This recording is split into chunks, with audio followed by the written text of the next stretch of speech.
of practice, still has an hour and a half to go. What's it been like getting back in the race car?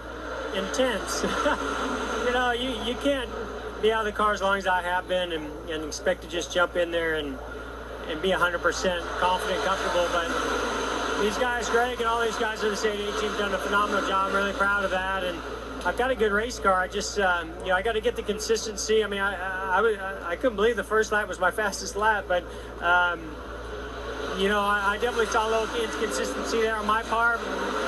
Finding the group, finding the balance, but you know, after I got a few laps going, then I started getting comfortable into a rhythm, and I'm a lot more confident for this second practice.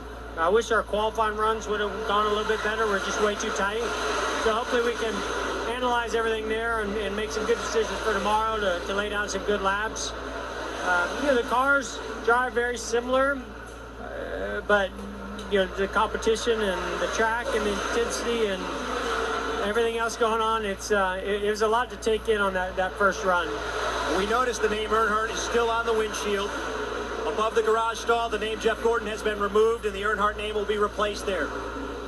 What went into that thinking? Well, you know what, we made a conscious effort that everybody knows this is Dale's car. We're ready for him to get back in his car as soon as he possibly can, and we just wanted to respect that as an organization across the board. There's some things that were a little bit out of our control. When we got here, we saw that sign with our name, with my name on it. We're like, hey, wait a minute, where'd that come from? So, you know, it was a conscious group effort, and thankfully to the track, they're gonna put Earnhardt up there, and you know, I think that's the right thing to do. Certainly everybody's thinking about Dale, but at the same time, you coming out of retirement at this particular racetrack is a pretty big story in itself. 5 wins here to your career already.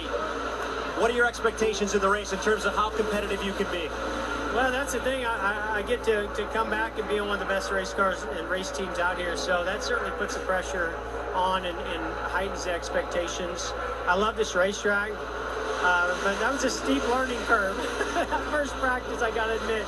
I mean, all the things that I've been doing with the team and in the simulator trying to prepare, nothing can prepare you for real life being out there, and it's going to take me a little while.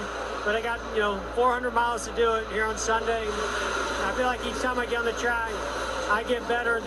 Right now, the race car and the race team is better than I am. I'm trying to play catch up, and hopefully we can get that done by Sunday and do something special. Thanks for your time. Great to see you back at the track. Thank you, Mike.